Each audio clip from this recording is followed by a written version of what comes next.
Whenever a natural disaster strikes in the United States, animals are displaced and area shelters are inundated with lost pets that need help.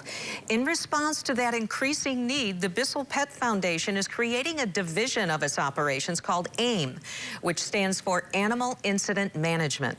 And joining us right now to talk more about it is Eric Thompson, Executive Director of Disaster and Field Response. Eric, thank you so much for joining us today. Thank you so much for having me. I look forward to speaking with you.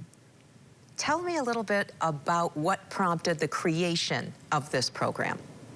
Yeah, the Animal Incident Management Group that is bringing this national initiative by the Bissell Pet Foundation was actually organically tried in Hurricane Ian last year.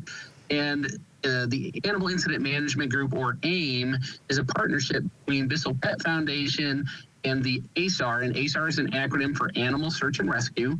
But ASAR Training and Response is a field team that works disasters with FEMA resource-type subject matter experts.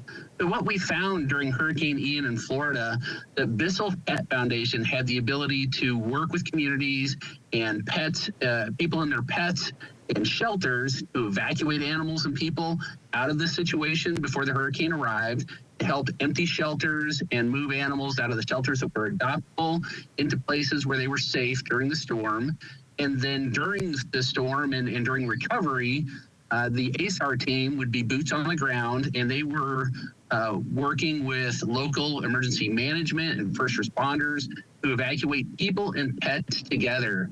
And then after the event, Bissell Pet Foundation was able to come back in to support shelters, reunification of pets with owners, and give training programs into shelter programs that would actually add to the resiliency of a community that may have pet issues in the future. Well, it's a much more organized way of handling sort of that natural disaster that people are going through at the time and then have to worry about their pets and feel that they may be lost and never found again. So this makes great logical sense that something like this would begin, really.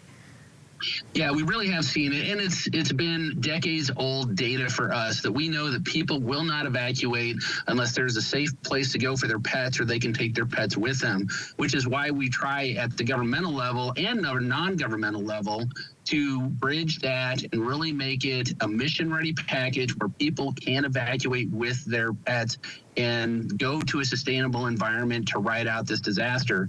And it doesn't have to be a large national catastrophic event. We are working with local agencies and smaller communities to help deal with issues like large apartment fires or times when people may be displaced with their pets. And we'll try to bring together volunteer organizations and government structures to help those people and their pets. So at this point, it's really a matter of getting the word out that this division has started.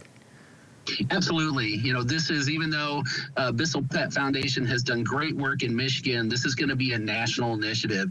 ASAR is based in Kansas City, but we have both national and international training and response for all animals, all species, all hazards. So bringing that depth of resources from Bissell Pet Foundation and ASAR Training and Response together really does bolster and it's a force multiplier for any community that needs assistance with pet issues.